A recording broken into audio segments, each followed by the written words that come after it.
Break के बाद एक बार फिर से आप सभी का सी न्यूज भारत में स्वागत है। बरही से आई बड़ी खबर में बरही आजीविका महिला संकुल स्तरीय प्राथमिक स्वावलंबी सहकारी समिति ने हजारीबाग के उपायुक्त को गंभीर शिकायत पत्र सौंपा है। आरोप है कि सीएलएफ की पूर्व अध्यक्ष और अन्य ने परीक्षा रद्द कराने की कोशिश की।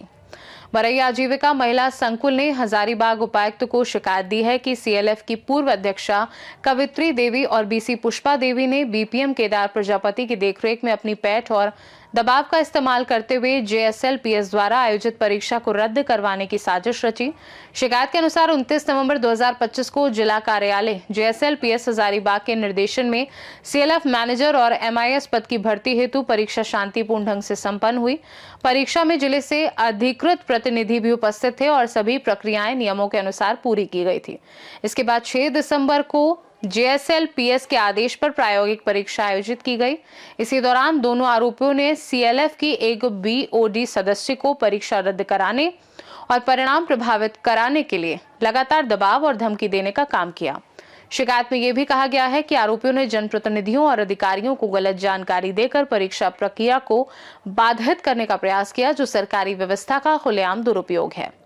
सीएलएफ सदस्यों ने उपायुक्त से मांग की है कि पूरे प्रकरण की न्यायिक जांच कराई जाए, परीक्षा रद्द कराने की कोशिश करने वालों पर कानूनी कार्यवाही हो, सीएलएफ की स्वतंत्रता और पारदर्शिता सुनिश्चित की जाए ताकि भविष्य में ऐसी घटनाएं न हो और संगठन का कामकाज सुचारू रूप से चले। पत्र के साथ सभी संबंधित दस्तावेज, परीक्षा केंद्र की तस्वीरें और हस्ताक्षरित आवेदन भी संलग्न किए गए हैं। अभी हम लोग बरही में हैं। क्या बोले? जेएसएलपीएस का एक मतलब एग्ज़ाम कंडक्ट हुआ था। इन लोग सब एग्ज़ाम, यहाँ पे बहुत सारी महिलाएं खड़ी हैं जो एग्ज़ाम दी थी। सरकार के द्वारा अधिकृत एक मतलब संस्था है, लेकिन एग्ज़ाम हुआ, लेकिन एग्ज़ाम का कुछ कार्रवाई नहीं हुआ। मतलब सभी लोग एग्ज़ाम दे के अभी मतलब ऐसे बैठे हुए हैं। ये पूरा डिटेल्स प्रीति मैम ना जी प्रीति मैम है यहाँ पे उपस्थित हैं। वो डिटेल्स बताएंगे क्या इनके साथ घटनाएं घटी हैं, कैसे एग्जाम हुआ है, क्या सरकार इनका दुर्व्यवहार कर रहे हैं, कहाँ इन लोग एप्लीकेशन दिए हैं, सभी जगह दिए हैं, वीडियो को दिए हैं, डीसी को दिए हैं, सब जगह दिए हैं। आगे पूरी जानकारी इन लोग बताएंगे। हाँ, तो प्रीति मैडम, इसमें क्या घटना घटी थी आप बताइए। हम लोग बीओडी मेंबर है। मेरा नाम प्रीति कुमारी है। हम लोगों ने बहुत शांतिपूर्वक एग्ज़ाम को लिया। जिला से भी पदाधिकारी लोग आए थे एग्ज़ाम लेने के लिए, लेकिन जो कैंडिडेट फेल हो चुके हैं वो लोग आरोप लगा रही हैं कि 20 मिनट एग्जाम पेपर लेट से दिया गया। तो 20 मिनट लेट से दिया गया तो 20 मिनट तक हम लोग उनको टाइम दिए कि तुम लोग लिख लो। लिखने के उपरांत भी उन लोग का रिजल्ट अच्छा नहीं आया। तो उसके बाद से वो लोग हंगामा कर रही हैं अपने पैसे के बल पे, और पैरवी से हम लोगों को धमकाया जा रहा है कि तुमको जान से मार देंगे, यहाँ रहने नहीं देंगे। बहुत सारी बातें, धमकी हम लोगों को दी जा रही है।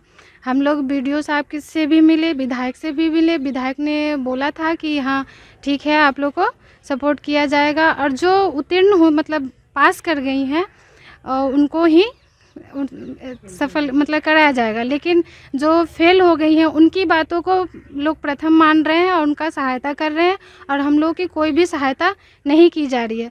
हालांकि बीओडी मेंबर का ये निर्णय था कि जो भी एग्ज़ाम में रिजल्ट वगैरह है हम लोग थोड़ा उसको गोपनीय रखेंगे, लेकिन हमारे बीपीएम सर ने उसको हम लोगों से झूठ बोल के उस रजिस्टर का फ़ोटो लेके वो कैंडिडेट को दिए, और ये सब गोपनीयता को वो भंग किए। हाँ, तो वो जब जान गई कि मेरा रिजल्ट कम है, उसके बाद से ये सब कार्रवाई करने लगी और हम लोग को सबको परेशान करने लगी। इस संदर्भ में कहीं आप लोग आवेदन दिए हैं? जी, हम लोग वीडियो को आवेदन दिए, डीसी को भी हम लोग भेजे हैं, और हाँ एसपीएम को भी भेजे, और बीपीएम को हम लोग दे रहे थे, लेकिन बीपीएम ने हम लोग को आवेदन को स्वीकार नहीं किया। वो किसी भी एंगल से हम लोग का सपोर्ट नहीं कर रहे हैं। बार बार हम ही लोग को, जो हम लोग की बाकी बीओडी मेंबर हैं जो बोल नहीं पा रही हैं, उनको वो लोग फ़ोन कर करके धमका रहे हैं कि तुम। धमकी आपको कौन दे रहा है? धमकी मुझे कवित्री देवी दे रही हैं और एक पुष्पा देवी दे रही है। पुष्पा ने पहले एग्ज़ाम से पहले मुझे खरीदने की भी कोशिश की। उन्होंने पैसे की लालच दी। मैसेज वगैरह में बाबू सोना भी बोलती थी कि नहीं तुम एग्ज़ाम मेरा निकाल दो, लेकिन मैंने उस चीज़ को एक्सेप्ट नहीं किया। तो वो लोग मुझे अब धमकाना शुरू कर दिए हैं।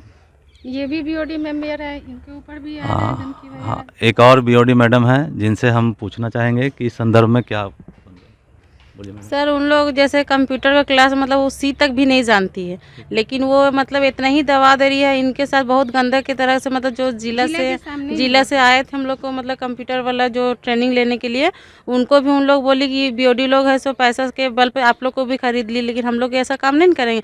जो एग्ज़ाम में निकली हम लोग उसका सपोर्ट कर रहे हैं, तो वो नहीं निकली है।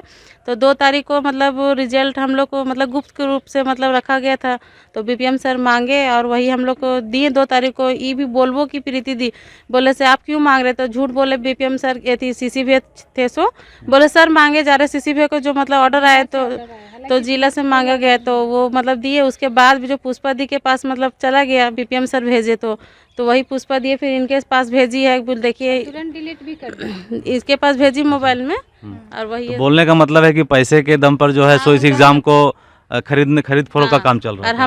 हम लोग ऐसा नहीं, जो टैलेंट है जो निकाली है हम लोग उसी को सपोर्ट करेंगे। जो हक है जिसके साथ जो पढ़ी लिखी है उसी को निकालेंगे ना सर। अच्छा ठीक है मैडम। एक एग्जामिनर हैं जिनसे भी हम कुछ जानना चाहेंगे इस घटना के बारे हाँ सर में। नमस्ते सर, मेरा नाम शकुंती कुमारी है। हम एक कैंडिडेट हैं जिसमें MIS का हम एग्ज़ाम दिए हैं। उसमें हम ये कहना चाहते हैं सर, जैसे कि बोला गया है JSLPS में गरीब से गरीब महिलाओं को सहायता करना है, तो हम दिन रात मेहनत करते हैं सर। और एग्ज़ाम में जब हम सफल, तो हमको नहीं पता है कि रिजल्ट क्या है, और हमको ये मन में है कि अगर इंटरव्यू होगा तो उसमें हम निकलें तो अच्छा है। कोई भी यही चाहता है कि हम खुद में कॉन्फिडेंट रहें, निकल पाएँ, हम भी अपना घर परिवार संभाल पाएँ। बोलने का मतलब है कि हम जो मेहनत की है उसका पूर्ण हमको सफलता मिले। हाँ, प्राथमिकता मिलना चाहिए। हम भी सोचे हैं कि जैसे कि आज जब ये लोग पैसे के बल पे जिसका अंक कम आया है, आज उन लोग पोस्ट को खरीद रहे हैं, कल होकर के यही स्थिति रहा सर, तो गरीब लोग जो मेहनत कर रहा है सर वो क्या करेगा सर? टैलेंटेड कैंडिडेट कहाँ जाएगा? ठीक है, एक सर उस पर कानूनी कार्रवाई की जाए। चलिए से मेरा अनुरोध है कि जो जिला में हैं वो और जो स्टेट में हैं वो, उन लोग से अनुरोध है कि हम लोग को ऐसे बीपीएम के साथ काम करने में बहुत कठिनाई हो रही है, जो कि सोचिए बीओडी मेंबर का साथ नहीं दे रही है। जो 2 कैंडिडेट हैं उन लोग इन बीओडी मेंबर के साथ बदतमीजी से पेश कर रही है। अगर उन लोग को पद मिल जाएगा तो कल उन लोग इन लोग के साथ कैसा करेगी। उसके ऊपर से बीना चौरसिया बोल रहे हैं। हमको ये बोलना ना कि जो इसमें सफल कैंडिडेट है, जो महंगार है, उसको हटा करके और उसको मतलब हटा दिया जा रहा है, और जो नहीं कुछ जानते उसको आगे करने के लिए घूस दिया जा रहा है। इसलिए कि जो सफल है उसको सफल बनाइए और जो सफल नहीं है उसको हटाना भी चाहिए। बोलने का मतलब जिस लायक है और जो मेहनत करके अपनी सफलता को प्राप्त करता है उसको प्राथमिकता मिलना चाहिए, हाँ, उसका अधिकार भी बनता वो है। जो महिला पढ़ी लिखी है वो आगे भी 4 महिला को अच्छा शिक्षा दे और उसको भी 4 महिला को आगे बढ़ाए, न कि जो अनपढ़ है वो बस अपने ही में रहे और उल्टा पुल्टा काम करे और घूसखोरी वाला काम करे। नहीं, कैंडिडेट हैं, ये भी कुछ बोलना चाहते हैं। हम चाहते हैं, मेरा नाम खुशबू कुमारी है, हम भी एक कैंडिडेट हैं। ऐसे हम चाहते हैं कि आगे का भी प्रोसेस है उसमें, जैसे कि आगे का प्रोसेस होना चाहिए, क्योंकि एग्ज़ाम रद्द हुए मेरा 2 बार हो गया। हम भी एग्ज़ाम दिए हैं, उसमें 2 बार हो चुका है। अब कितना बार हम लोग एग्ज़ाम दे, बार बार घूस पे हो रहा है। तो हाँ, इसका पहला मुद्दा है कि घूस के दम पे जो है सो एग्ज़ाम को जो टैलेंटेड है उसको हाँ पर जो है सो कैंडिडेट को निकालने का सोच रहे हैं, प्रयास किया जा रहा है, जो किसी भी रूप में सही नहीं है।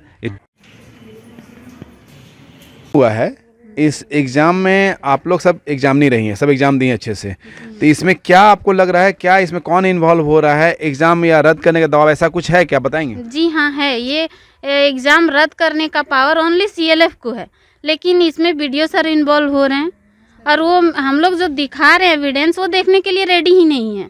और एक पक्ष का ही, दूसरे पक्ष का जो 2 कैंडिडेट दावा ठोक रही है कि एग्ज़ाम सही तरीके से नहीं हुआ है, उन्हीं का साथ दे रहे हैं वो। आप लोग कितना कैंडिडेट एग्जाम दिए थे? टोटल कितना कैंडिडेट वहाँ पे आया था? हम लोग टोटल MIS का था 6 और मैनेजर में 5 था। और मतलब 6, 5, 11 कैंडिडेट हैं और सिर्फ 2 कैंडिडेट के विरोध करने पे 11 कैंडिडेट का बात नहीं सुना जा रहा है। जी हाँ, और वहाँ पे और भी दूसरे CLF का भी एग्ज़ाम हुआ है, विजय क्लस्टर का। तो आप इस न्यूज़ के माध्यम से सरकार से क्या गुहार लगाना चाहती हैं? मैं यही गुहार लगाना चाहती हूँ कि ये एग्ज़ाम रद्द ना हो और इसका आगे का प्रोसेस किया जाए। हजारीबाग से सी न्यूज़ संवाददाता राहुल राणा की रिपोर्ट। बरही सीएलएफ की ये शिकायत इस बात की ओर संकेत है कि स्थानीय स्तर पर परीक्षा प्रक्रिया में पारदर्शिता बनाए रखना कितना चुनौतीपूर्ण हो सकता है। अब ये प्रशासन और आयुक्तों पर निर्भर करेगा कि वे शीघ्र कार्यवाही करके मामले की न्यायिक जांच सुनिश्चित करें। खास रिपोर्ट में फिलहाल के लिए इतना ही। बने रहिए सी न्यूज़ भारत के साथ। हर खबर आपके साथ, आपके हाथ।